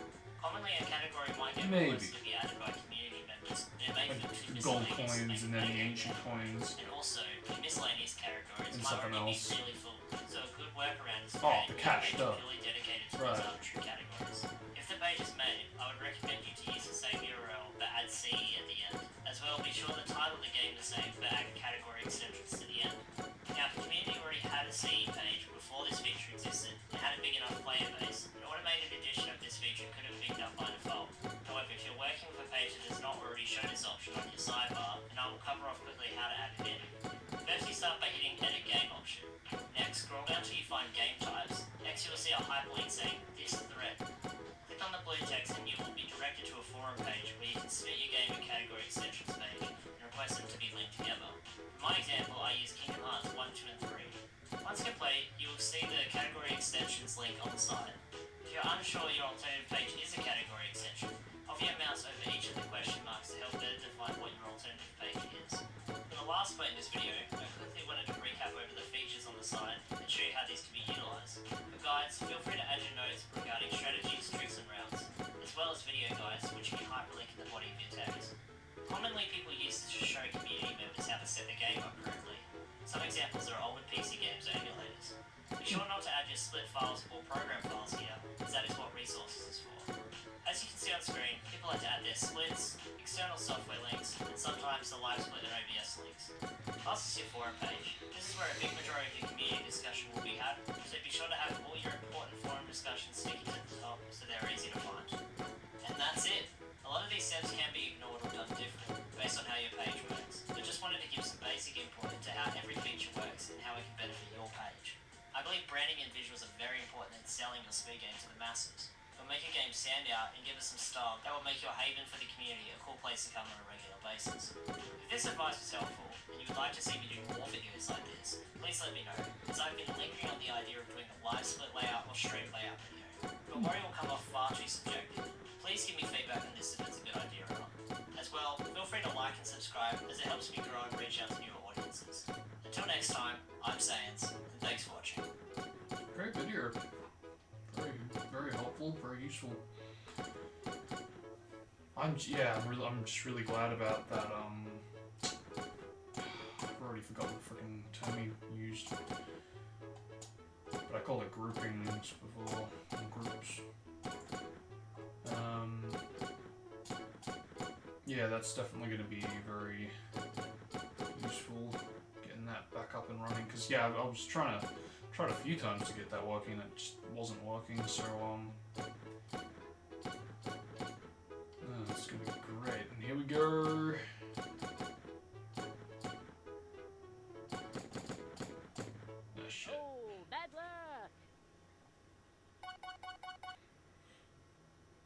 My goodness, I can't believe it. You've just won your very own island. You can try the ride. Here we go. 20. Ready, set, go. 20. Bad luck. 11 million and 10, as promised.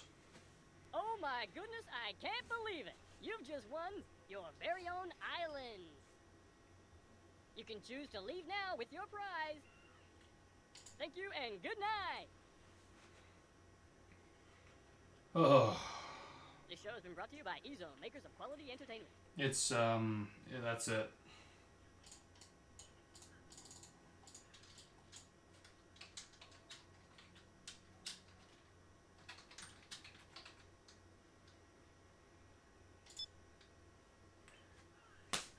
Touchdown.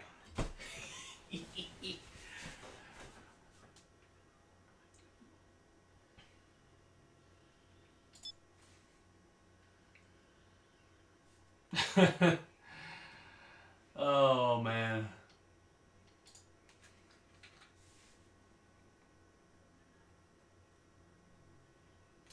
That's it.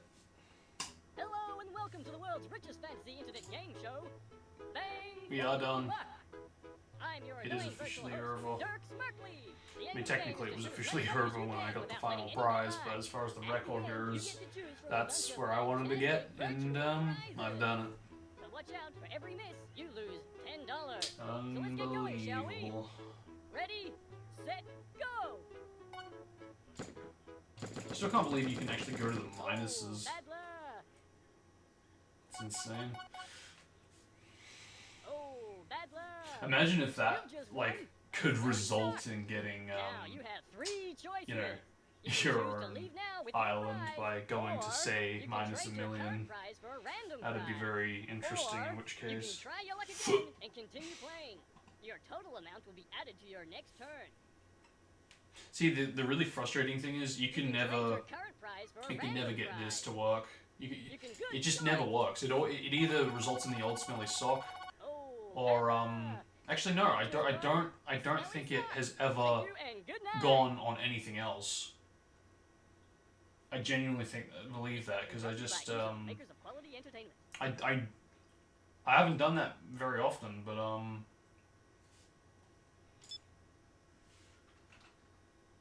yeah, there we go. We are done. So cool. Yep. One less marathon to worry about. And yeah, don't need to turn this on while I'm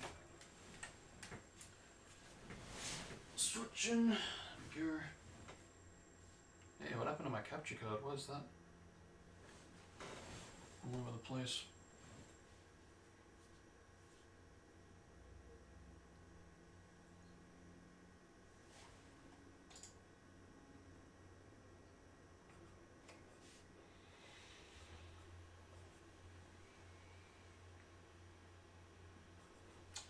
Oh right, yeah, I should also do this so I can get some output going.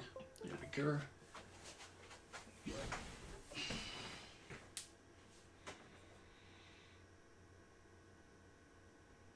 Ten.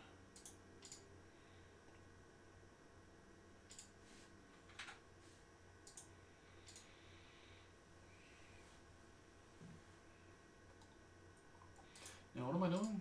Testing out the speed.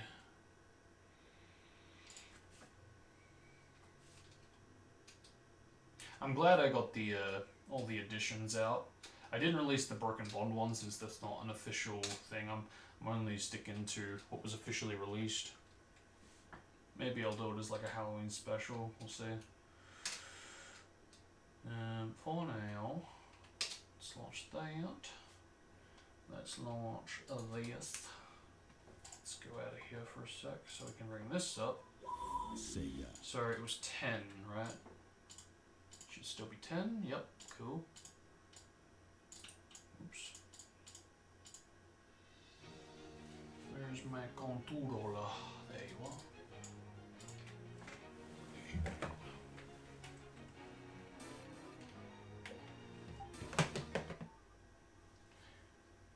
Still need to see if I can do something about the Is there audio on that? Apparently, kind of. Whatever.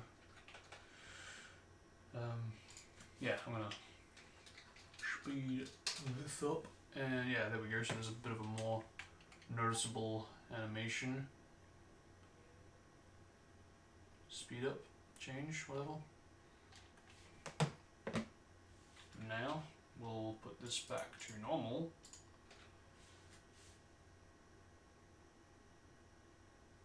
Oh. There you go, I rest my case. So that did the opposite of what would have happened in versions of the E3 demo. Hilariously. I sped it up during, before it went into the loading screen, and as the game was frozen, I changed it back to normal speed, and it went back to the normal retail loading stroke speed. So yeah, pretty much the exact opposite of E3 dimmer. Sorry, here we go, so we can really see it. So there we go, it's fast. Now I'm going to put it back to OG speed, and the speed of the loading stroke should go back to normal once it finishes loading, if it's going to behave the way it does in E3, in some E3 versions. Yep, there you go. Yeah, there's no reason to really doubt it. Yeah, pretty much. Well, it technically is the same. It's just whether or not we can actually get the speed up after slowdown. I do wonder about that. I feel like we probably can get it to work, given how much else we've been able to get to work. I just can't really imagine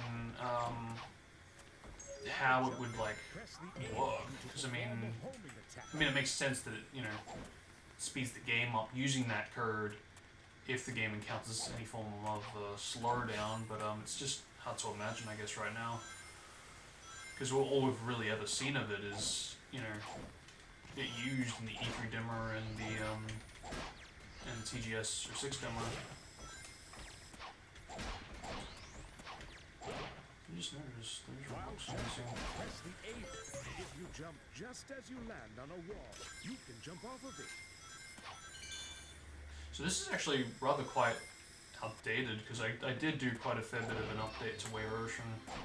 But it's interesting to see that those rocks were still missing even before I did any kind of modifications, which tells me that I might have an issue with my rocks in my object file. Yeah, that would explain why it's crashing as often as it is. What's the thingy that has good rock launches? Egg Genesis, that's a good example. But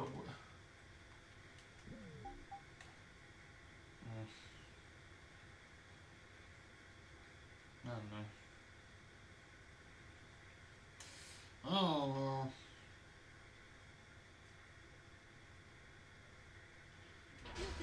it's loading. Come on, let's see what you can do. But I have to remember that they are kind of different. They are different textures, so it could be related somehow. Okay, what about...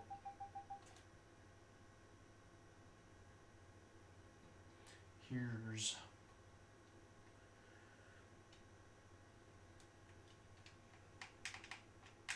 But yeah, I mean, either way, there has been some crashes in it. It could actually be related to the XEX because I have noticed that is kind of a factor. What could he? Oh, that's right. I still need to install things like the free will, the free control. I think there was rooks though. The free will of the glider, because I would like to be able to have the movement. Would be good to eventually move the vehicle sprites to be kind of pure success. Still surreal that we got the gradients to fully work. Oh, and that reminds me too, I need to also yeah, I gotta update the XEX as well, because yeah, that got a bit of a fix, so yeah, let's go. Yeah, so much has happened in so little time.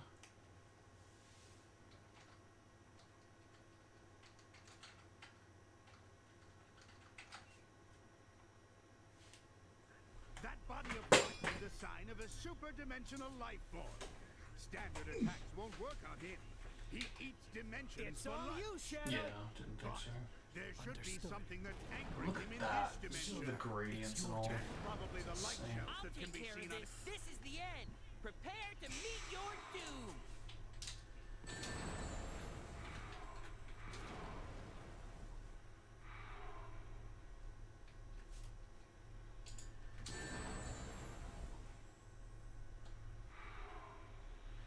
Hey, do you still have ring energy? If Use you're the in a Y button super to switch state, with me. You can use the left stick to fly up, down, left, or right. And use the A button to accelerate. It's all you, Shadow. Use the X button to attack with your abilities. Use the right trigger to use your Still super interesting that it change. removes -1. I mean, it's an easy fix in lore, but still.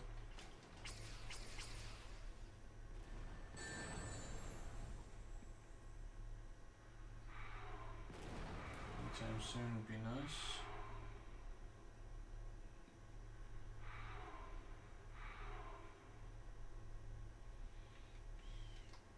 Silver, it's your turn. I'll go. take care of this. Your shield of life. Cool.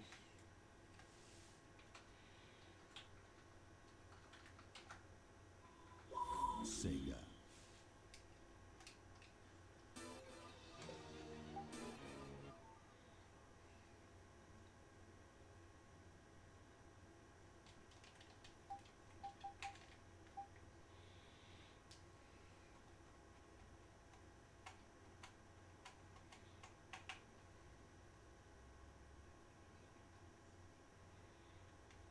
That body of Yeah. light is the sign of It's a super-dimensional so life form. fast, a This bit is too the end. fast because it Prepare skips to the meet your animation. doom. In my opinion, I just feel like the animation should be there. You know, that's all. I still can't believe how yeah, this is my first time actually testing this on hardware. The sign of a super-dimensional Okay, it seems to be life fine now, but it was kind of lagging This is the before. end. Prepare to meet your doom. Oh, what? Wait, hold the phone. Thought I could switch. That body of light. That body of light is the sign of a super-dimensional life form. Standard attacks won't work on him. He eats dimensions for lunch. But I mean, damn, that is freaking cool. anchoring him in this dimension. Being able to immediately switch with an input. This is the end. Prepare to meet your doom. I mean, you know, this is the start. Yeah, wow, I think I can interrupt the damage state.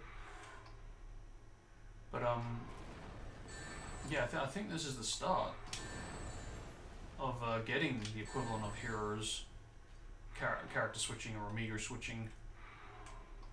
I mean, it was always there, in all fairness, but this is really gonna help. I feel these kinds of curves. Very nice, very nice.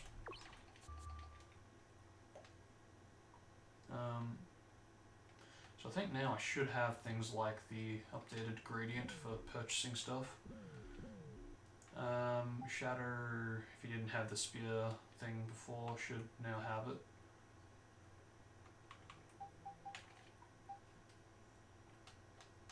quickly test this out and then I will wrap up because I don't want to leave this for too long. Because again, I'm pretty much going over time, borderline now. The doctor's gone. Yeah, that's freaking dope. I need to get through. Yeah, he really is like in his TGSR6 states. I mean, the only thing really missing is just his ability to do multiple jump dashes, and there's like no limit. Which I guess is kind of the case now with the spear being able to do that, but I should be able to do jump dashes after jump dashes. Oh, and of course the jump dash gravity, that'd be nice eventually, but aside from those two details, we're pretty much in TGSR6 territory for Shadow, so that's it's pretty incredible.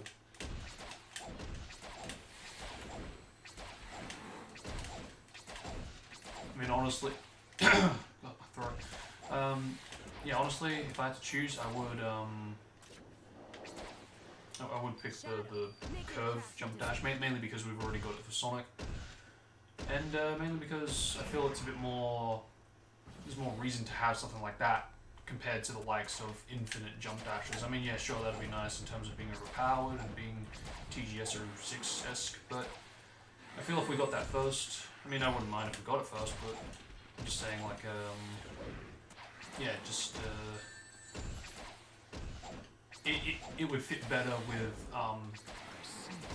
the curve jump dash, you know, because at least it's not as overpowered since you're going down every time, compared to if we got, you know, infinite jump dashes first, being able to infinitely go straight with the straight jump dash. It just seems a bit, yeah, overpowered. I mean, I'm sure that, you know, it's still going to be tested and, you know. Now it's my turn. But whichever works, whichever gets restored first. I'm sure we'll get there eventually for birth. But anyway, with that, that is going to conclude this stream and this entire Bang for Your Buck playthrough. Because, yeah, we did it. All 3 days, stick to the 3-3 schedule, and I did start a little later than I was hoping for the for the last two parts, or the part 2 and 3. But at least for the epilogue, this part, I got to start when I kind of got up and go for it, I guess, you know, just get not only the record, but go and get 11 million as well, so I'm satisfied, and I think I'm done with the game now, forevers. Yeah, I don't see myself returning, which is kind of sad, but kind of good. Because, you know, it has been a game from my childhood, and it's amazing to think that it's, you know, finally over.